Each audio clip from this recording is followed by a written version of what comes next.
Today I'm going to go over the chapter 13 review questions. Like always, I would encourage you to try these on your own and then to go back and check your answers to my answers.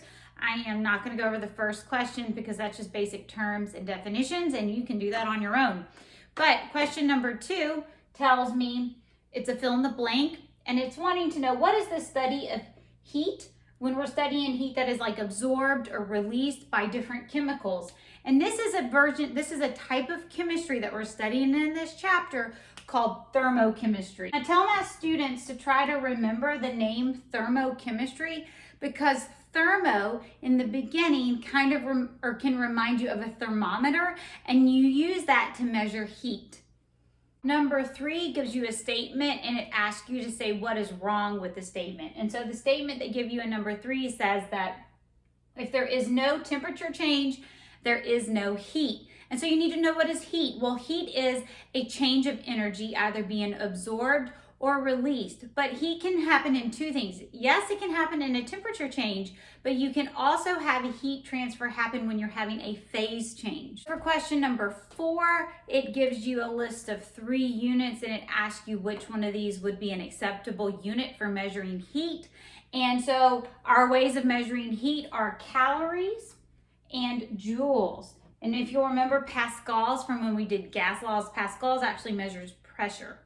So when you're measuring heat, you can look for calories or you can look for joules. All right, so for question number 5, it tells me a Twinkie contains 270 calories with a capital C, and how many grams of water could you warm 1 degree Celsius with that amount of energy? Well, we know that 1 capital C calorie is actually equal to 10,000 chemistry calories. So instead of saying 270 food calories, I have 270,000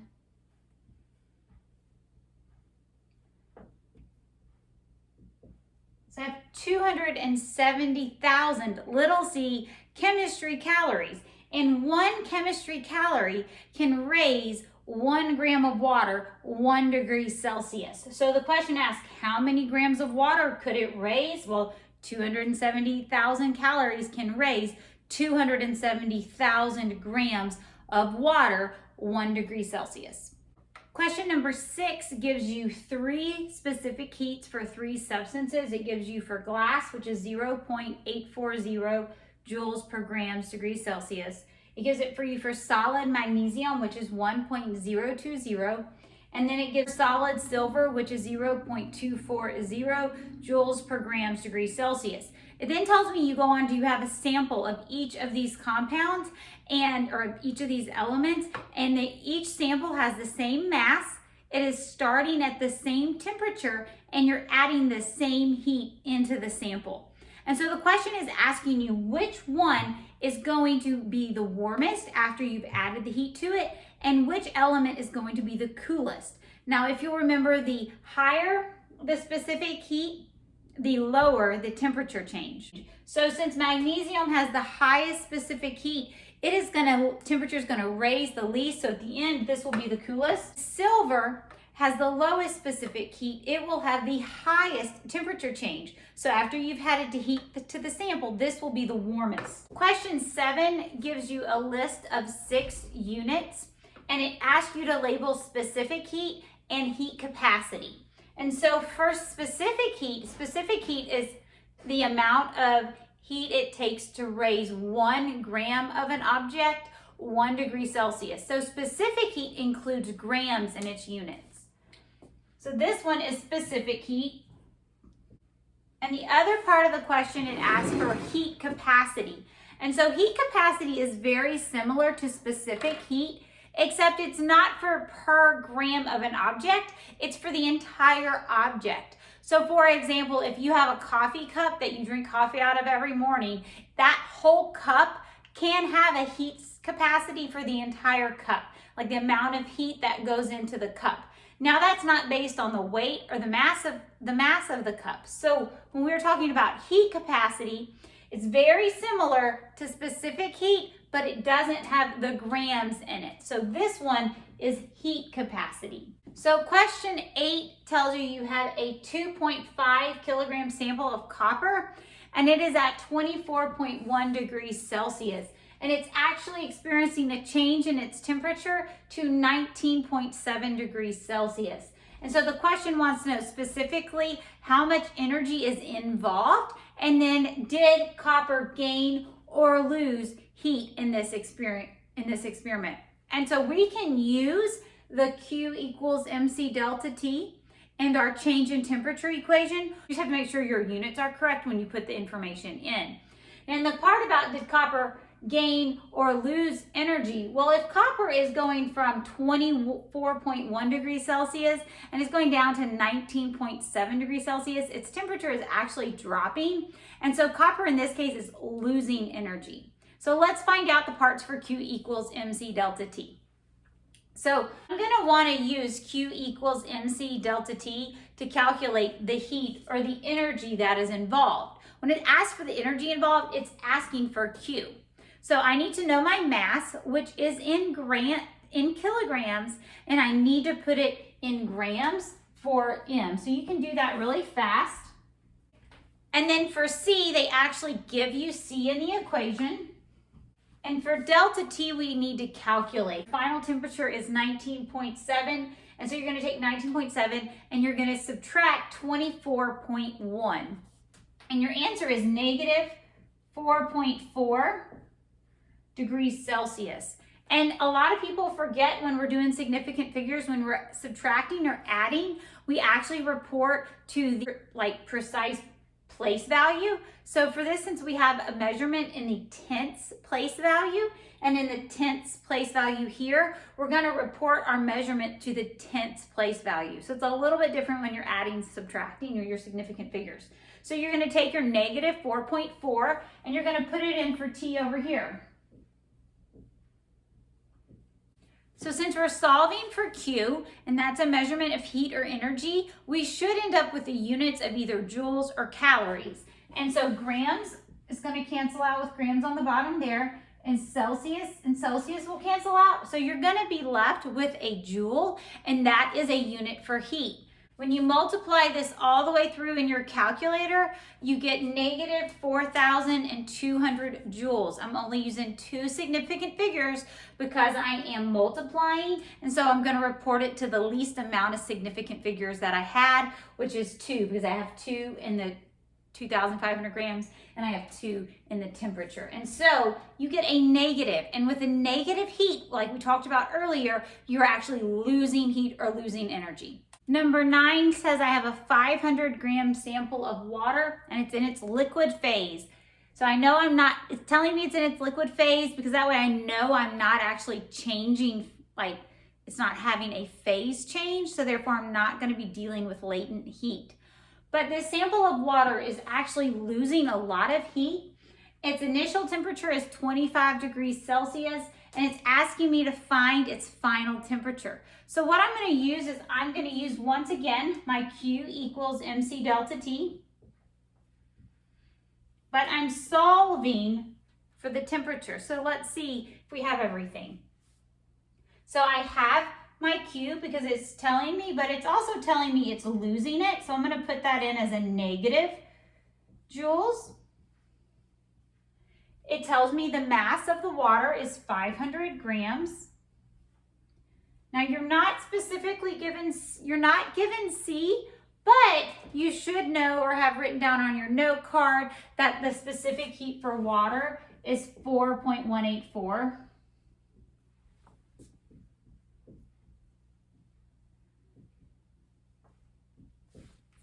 And then I'm not sure what delta T is. So let's rewrite this. I'm going to divide both sides by this. So like I've taught you in the past, I would actually put this in one step in my calculator to reduce down a rounding mistake. And so you would do that. You would have to make sure that you use parentheses around the top part and the bottom part. But you would get a delta T.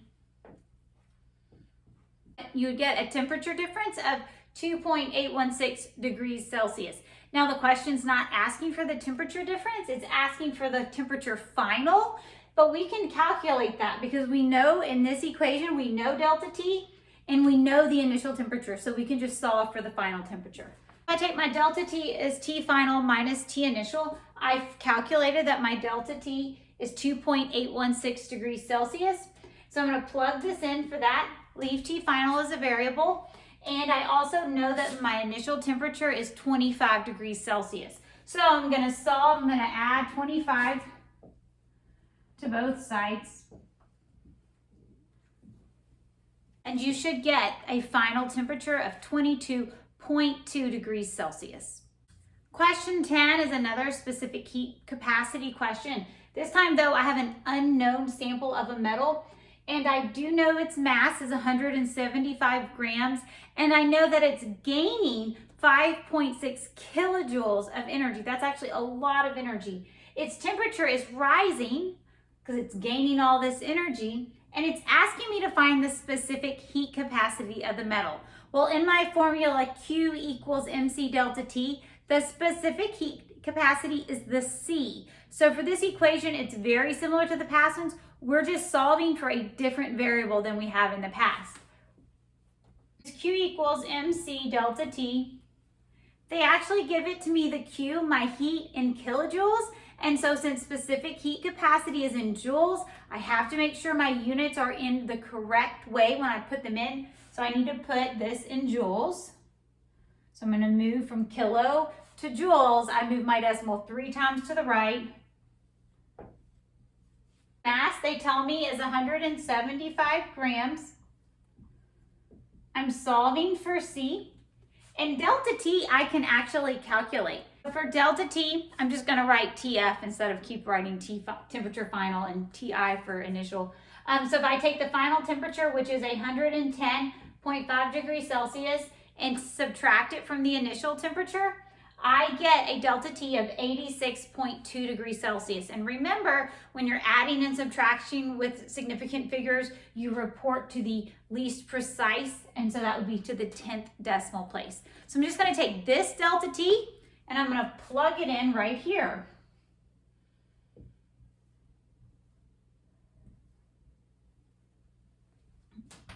Now, in this Q equation, I'm solving for C, so I can take all of these things and move them over to this side so that I have C alone.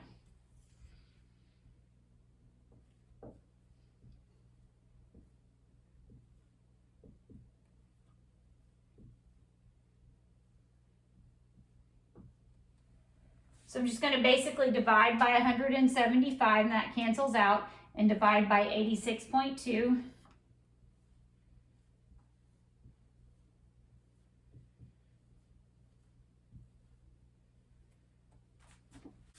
All right, now I'm well aware that some of you may already rework this equation for delta T before you put the information in. That's fine. There's just 2 ways to do the problem. I do the way I was always taught, but if you rework this problem first, there's nothing wrong with that. And so once you put this in, make sure you use those parentheses in your calculator so that you don't mess up.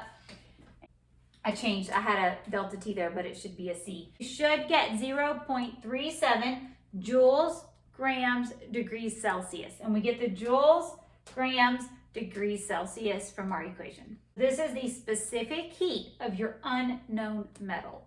If you wanted to, you could go look it up and figure out what that metal is.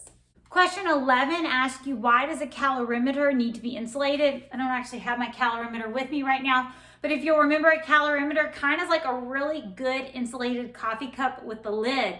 And so when you put your hot metal into the calorimeter, you're assuming that all the heat from your metal goes into the water. And if you didn't have a really good insulated calorimeter, the heat from the metal could be going either into the calorimeter or it could just be going out into the surroundings. And so your temperature is going to be altered because not all of the heat of the metal would be going into the water. Some of it would be going out into the surroundings, and you would not have a correct calculation. Question number 12 asks, why does a calorimeter need to be stirred? Well, it's a really rough drawing of a calorimeter, but if this is an object of a metal and it's putting off heat, and over here I have my thermometer, if I am not stirring my water around, the water on this side of the calorimeter will get more of the heat, and the heat will not be distributed evenly, and so your temperature will not be accurate. So you want to make sure that that heat gets evenly distributed throughout all the water molecules, and you do that by stirring the calorimeter. Question 13 says at the beginning of the calorimetry experiment, 2 things start off at the same temperature and 3 things end at the same temperature. And it basically just says like what 3 things are the same temperature at the end. So what starts off at the beginning? Well, when you have your metal put in your calorimeter at first, it's hot. So at the very beginning, the liquid and your calorimeter are the same temperature, but your metal is not. Now, as the experiment goes on, the heat from the metal leaves some of the metal and it goes into the water. And so at the end of the experiment, the object, the liquid, and the calorimeter are all the same temperature. So 14 is our first big calorimetry problem, and these review questions. And it says that we're doing this experiment on a 112 gram sample of metal. We don't know what the metal is, but we're heating the metal up to 175 degrees Celsius before we put it into the water. And it has in it 250 grams of water. It tells me what the temperature of the water rises to. And it's asking me what is the specific heat capacity of the metal. And it tells me to ignore the calorimeter in my equations, which is kind of nice because I like those types of problems, which just means that ignore any heat that could get absorbed into the calorimeter. And so if I want to find specific heat of the metal, I'm looking for the C of the metal. Before I can find, though, the C of the metal, I have to know all these things for the metal. Now, I know the mass of the metal because they gave it to me, and I can figure out the temperature difference of the metal because they give me the information to do that. But I do not know the heat that is involved with the metal. I don't know that, but I can calculate it. And in order to calculate the heat of the object or the metal, I can actually calculate the heat that goes into the water. Because if the metal is losing heat, it's going into the water. So any heat that the water gained is heat that the metal is losing. So I'm going to calculate the heat that the water gains. So all of this part of the problem is finding the Q for the water. Now, I know the mass of the water. It tells me 250 grams. And I know C for water because you're supposed to learn that. It's 4.184.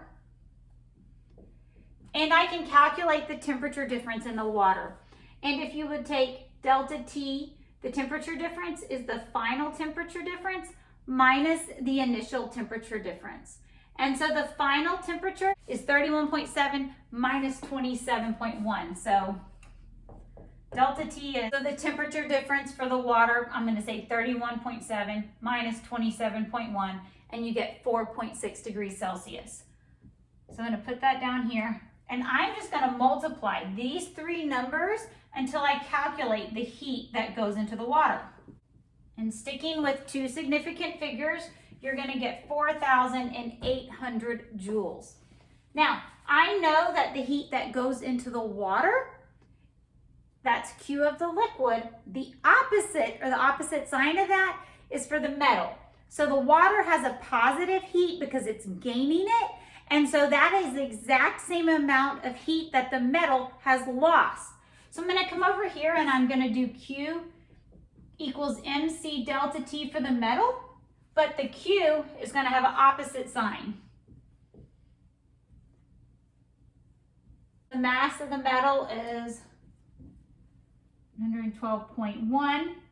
I don't know C, that's what I'm looking for, and I need to calculate the delta T. The delta T for the metal is going to be different than the delta T for the water because the metal started at a different temperature. The metal started with 175 degrees Celsius and it ended up at 31.7. And your delta T for the metal should be negative because it's losing heat. So I'm going to take that in and put it here.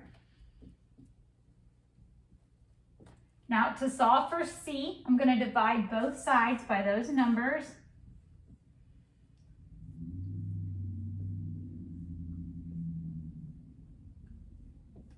Put it in your calculator in one motion to try to eliminate rounding errors. You get a specific heat of 0.30 joules times grams degrees Celsius. So this is just a calorimetry problem where we are taking a metal, putting it in our calorimeter, and we're trying to calculate the C for the metal. I cannot calculate the C for the metal because I don't have all the variables for the equation. I need to figure out the Q for the metal first, and I can do that by knowing that the heat that the metal lost is the same heat that the water gained. So the first part of the problem, I calculated the heat that the water gained, and that helped me then be able to take the heat that the water gained and know that that was the heat that the water lost. That gave me all my variables for the Q equals MC delta T in order to figure it out for the metal object.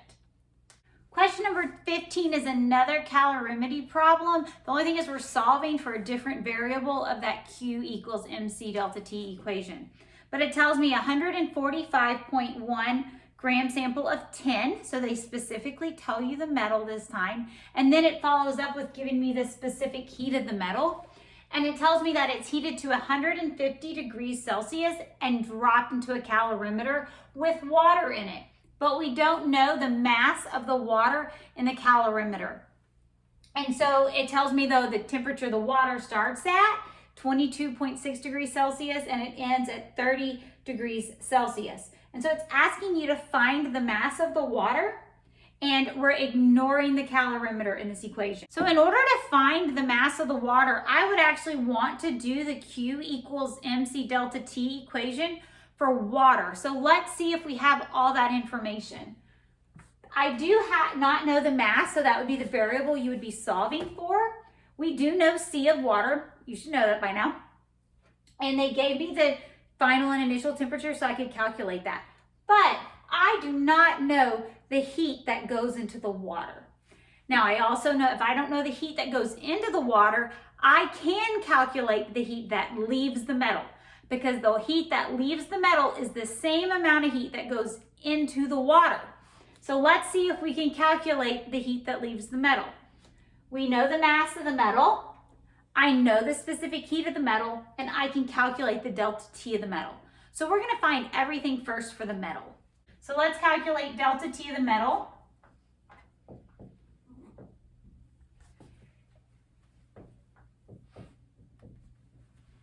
And the metal, it tells me, is going from 150 degrees Celsius and it will be ending at 30 degrees Celsius.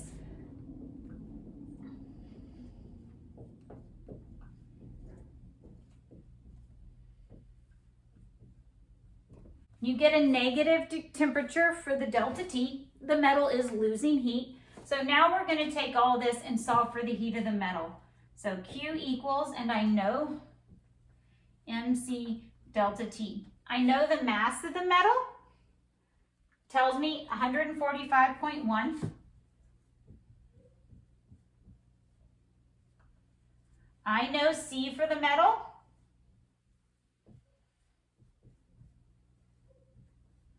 And I've calculated delta T.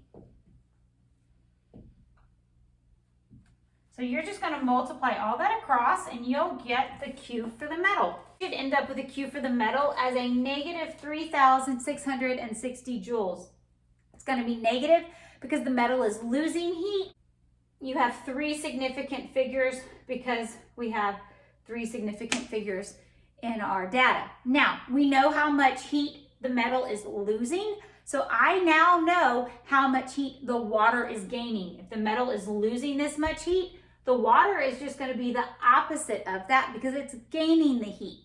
So if I know the heat for the water, and I know C for the water, and I know delta T for the water, I can calculate the mass, which is what we're looking for.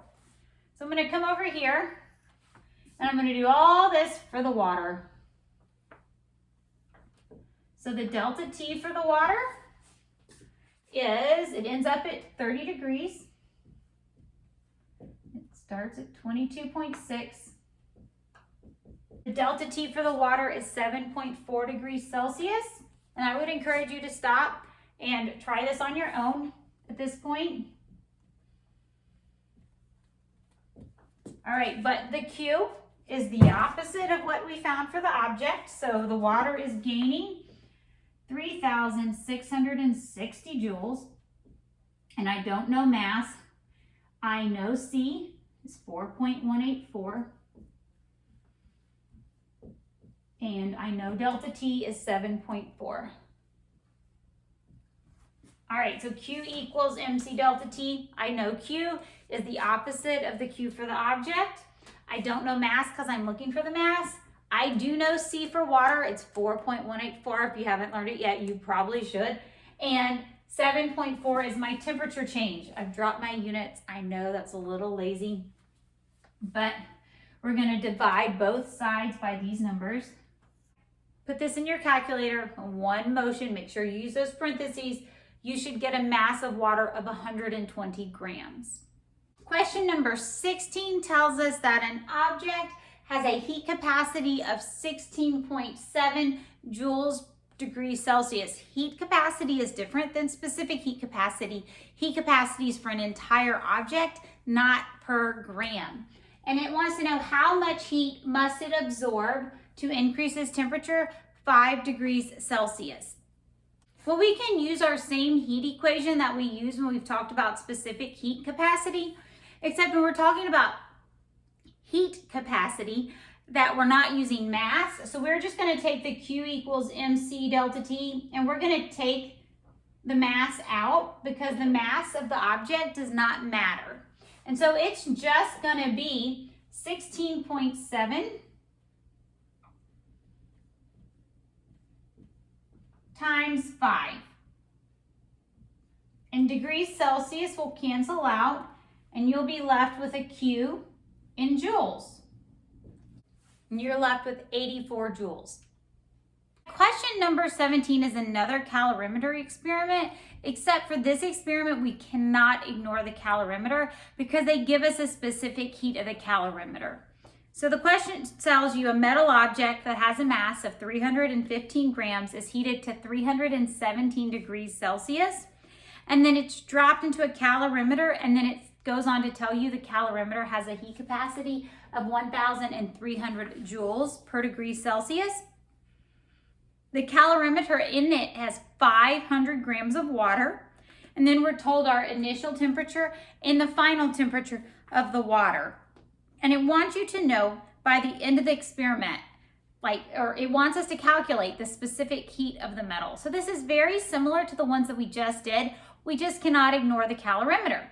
Now, in order to figure out the specific heat of the metal, I would need to know the heat that goes into the metal, which I do not know. I do know the mass of the metal.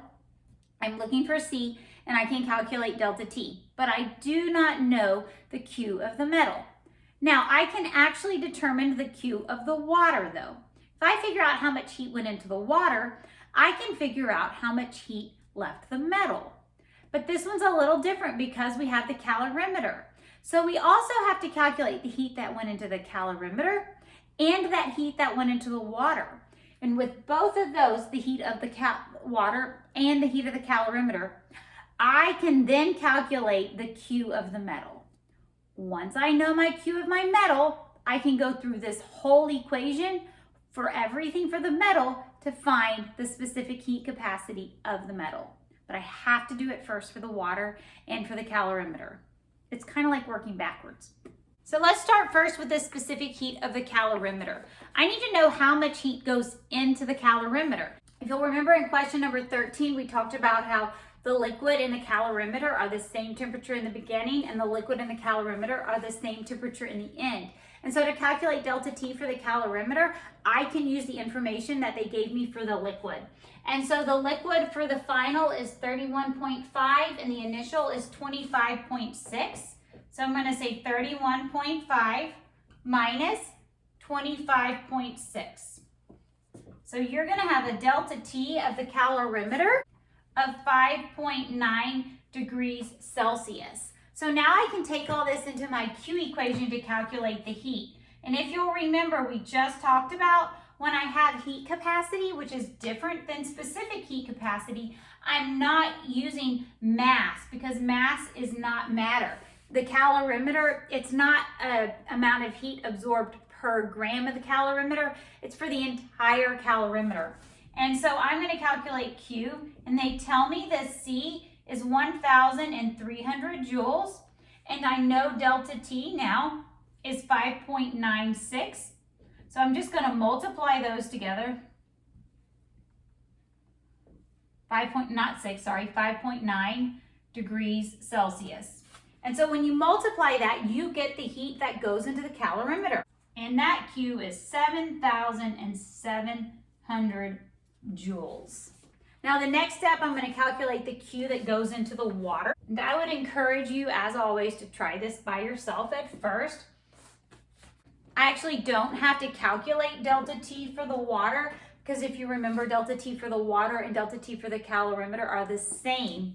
So I'm still looking for Q. I know that the mass of the water, I know C for the water, and I know delta T for the water. And I have dropped my units, to make it simpler. But you're just gonna multiply all this through, and you will get the Q, or the heat that goes into the water. And the heat that goes into the water is 12,000 joules. Now, if you're lost, my whole point is I'm trying to find the heat that went into the object. And so now that I know the heat of the liquid or of the water and the heat of the calorimeter, I can add them all up to calculate the heat of the object. And so since I left out a 0 earlier, but since the Q for the liquid is 12,000 joules and the Q for the calorimeter, and yes, I shortened the liquid L and C. So my whole Q of the object I get should be negative 1, 2, 3. It's actually negative 20,000 joules. The reason I'm going ahead and rounding that is, if you'll pay attention here, I actually have two significant figures. And so if I took this number and wrote it,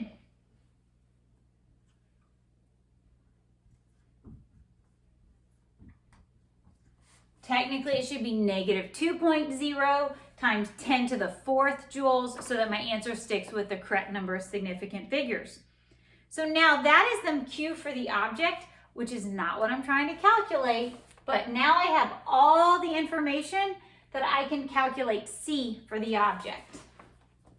Before I can calculate the specific heat capacity of the object, I need to know the temperature difference of the object. And the final temperature of the object is actually the same as the water. And the initial temperature is actually really high. It's 317 degrees Celsius. I get negative 285.5 degrees Celsius. So I'm going to take all of this information and I'm going to plug it into my equation, Q equals MC delta T. So and I'm going to plug it in for my Q equals MC delta T. Remember, for your Q, you got negative 2 times 10 to the 4th. And for your mass, I went ahead and algebraically reworked it to solve for C. Your mass is 315 grams, and this is all for your object or your metal. And the temperature change is a negative 285.5. Don't lose your negative signs there. The final value of the specific heat of the metal for 0.22 joules grams degrees Celsius. So don't get lost in this one. This is just like all the other specific heat problems that we've done. We just had to add in a specific heat for the calorimeter in this problem. Number 8 is extremely similar to number 17. It's another specific heat or calorimetry problem where we cannot ignore the calorimeter. The only difference is, instead of trying to solve for C of the metal, we actually know C of the metal and we're solving for C of the liquid. So the problem tells us that an iron object that has a mass of 275 grams and it's heated up to 165 degrees Celsius and it's dropped into a calorimeter with an unknown liquid. But the calorimeter has a heat capacity of 1,300 joules degrees Celsius. In this calorimeter, the unknown liquid, we have 500 grams of the unknown liquid. and it has an initial temperature of 45.3 and it rises to 51.5 degrees Celsius. And it wants to know what is the specific heat capacity of the liquid. If you got lost in all that, let's figure out where we even have to start with this thing. I'm wanting to know C of the liquid. And so in order to find C of the liquid, I would need to know the mass, which I do know. And I would need to know the temperature difference, which I do know. But I would also need to know the Q, or the amount of heat that goes from the metal into the liquid. And I do not know that information. So I would have two unknowns in that problem. But I can first find the Q. I cannot first find the Q of the liquid, but if I know the amount of heat that came out of the object, and if I know the amount of heat that went into the calorimeter, I can figure out the heat that went into the liquid. And I would use this one, this equation. So the negative Q of the object, Q of the liquid, plus Q of the calorimeter. So I have to find these two Q's first. So we're gonna start with that. I'm gonna first start finding all my information for the calorimeter. So I'm gonna start with, I need to know the temperature change. So the delta T of the calorimeter is the same as the water.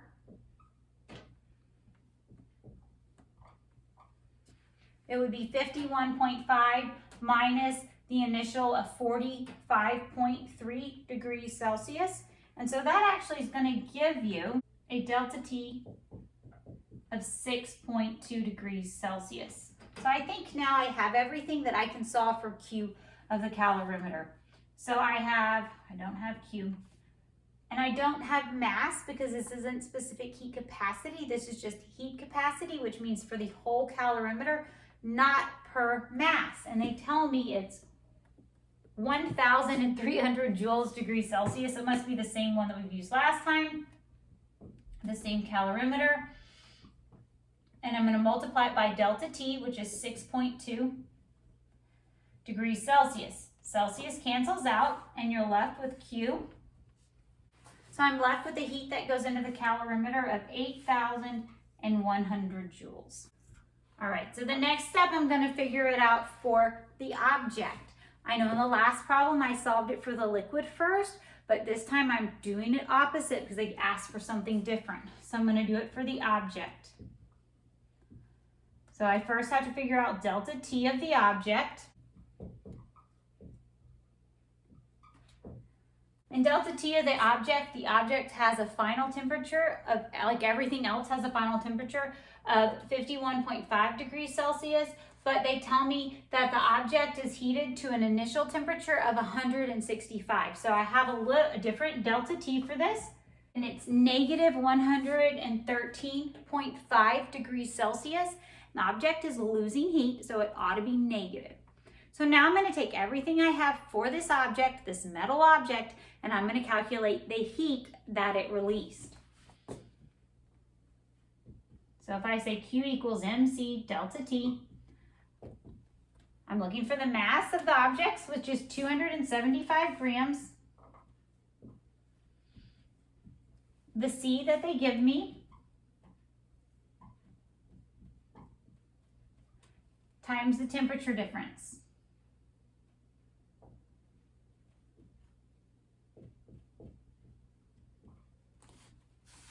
And you get a Q. You get a Q of negative 13,900 joules. So once I've known the calorimeter, the heat in the calorimeter, and the Q for the object, I can calculate the Q for the liquid. And I do that by making the Q for the object, actually make it a positive because the formula says to do the negative of it. And I'm going to solve for the Q of the liquid. So I would take away 8,100 from each side, and you get a Q for the liquid of 5,800. Now, I have a Q for the liquid and I have everything else for this, and I'm trying to solve for C, so I can solve for C of this now. So when I'm trying to do Q equals MC delta T for the liquid, I know my Q because I just calculated it. That's what all this was. I know the mass of the liquid. I don't know C, that's what I'm looking for. And I also need to know delta T, but if we've already calculated that, because the delta T of the calorimeter is the same as the delta T for the liquid, so it's 6.2 degrees Celsius. And you should get a specific heat capacity for the liquid of 1.9 joules times grams degrees Celsius. And if I think you got that right, you should give yourself a pat on the back because these last two problems have been very challenging. Great job. We have just a few more left and then we'll be done. Question number 19 tells you, or it asks you to figure out how much energy is needed to vaporize 4.51 kilograms of ethanol. And the vaporize should be a clue, so we're taking something from a liquid and we're turning it into a gas, and we call that latent heat because it is heat that is exchanged when we're having a phase change. And so the latent heat equation up here, much simpler than the specific heat capacity equation, and it is just Q equals the mass times L, which is a constant that is given. And so we're solving for Q. And so they give us the mass in kilograms, but I can easily convert that to grams. I'm gonna move my decimal 3 times, 1, 2, 3. And the reason that I know that it's in grams is if you'll look over here for your constants, where they gave us our constants, they all have grams in the units, and so I can know that I'm gonna need grams. Now, it's also multiplied by a constant. It can be the latent heat for fusion, or for vaporization. Well, it's gonna be for vaporization because it says we're vaporizing.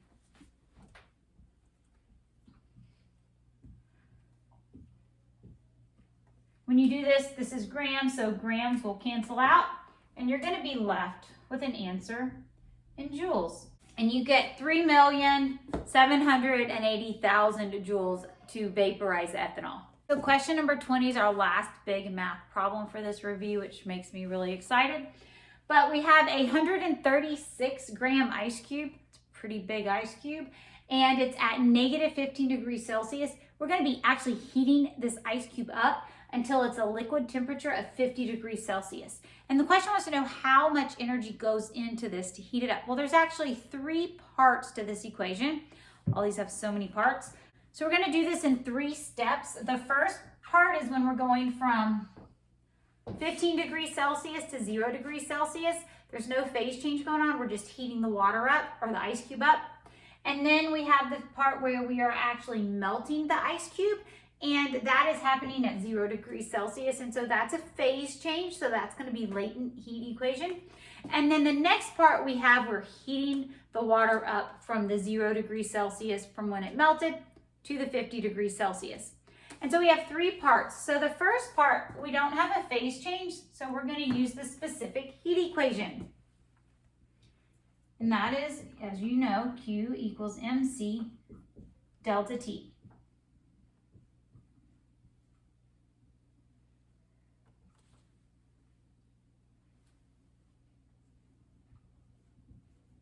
To calculate the temperature change, since it's going from negative 15 degrees Celsius to 0 degrees Celsius, I would say the final temperature minus the initial temperature. So you actually have a 15 degrees temperature change down here.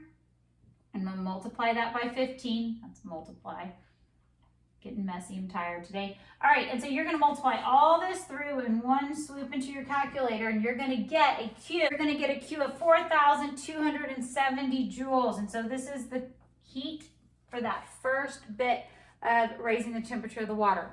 Now we're going to calculate it for the time period at which the ice is melting. So this is your latent heat. So Q is equal to the mass times L. Well, they told us the mass. And this is not vaporizing. So we have latent heat of fusion and we have latent heat of vaporization. This is not vaporizing. And so since we're going to use the latent heat of fusion. And you should be able to take the mass times the latent heat of fusion, and you're going to get 45,400 joules is the heat that is being used while the ice is melting. Now, once it's melted and it is at 0 degrees Celsius and it is going to 50 degrees Celsius, there is no phase change, so it's not latent heat, so it's just the specific heat equation. And we're solving for Q. I know the mass. Now, the last time I used C for specific heat, I actually used the specific heat of ice, but I don't have ice anymore. I have water, so I'm going to use the specific heat of water. And the delta T is final temperature is 50 degrees, so it's 50 minus 0. That's pretty easy. When you put this in your calculator, 136 times 4.184 times 50 degrees, you're going to get the heat for this section, which is 28,500 joules. So we figured out for the first part using specific heat, then we figured out while it was melting, and then we figured it out while it's latent heat. Now the question asks for the total amount of heat, and so you're just going to take these three heats and add them up. And you get a total sum of 78,200 joules. Question 21 tells me I've got a chemical reaction happening in a beaker. I hope you get to do some of these in lab. They're really fun. But as I'm holding my beaker, it gets cold. Is this an endothermic or an exothermic reaction? Well, endo, heat going in, exo, heat coming out. When endothermic, when it's pulling heat in, it actually starts to feel cold. And so this is going to be an endothermic reaction for 21. Question 22 says when it comes to chemicals, where's their potential energy stored? The potential energy is stored in their bonds. And you may remember that we calculated bond energies a few chapters ago. And 23 is another endothermic, exothermic question. It says, is combustion exothermic or endothermic? Well, combusting something is lighting it on fire. And as you know, that gets hot. And so that is going to be an exothermic reaction. The other part of that equation is it asks, is the heat you feel from the fire kinetic or potential energy? And the heat that you're feeling from that fire is not stored energy. It's actually energy that's come out and is in motion. So it is kinetic energy. You guys did a great job. That was a lot of math.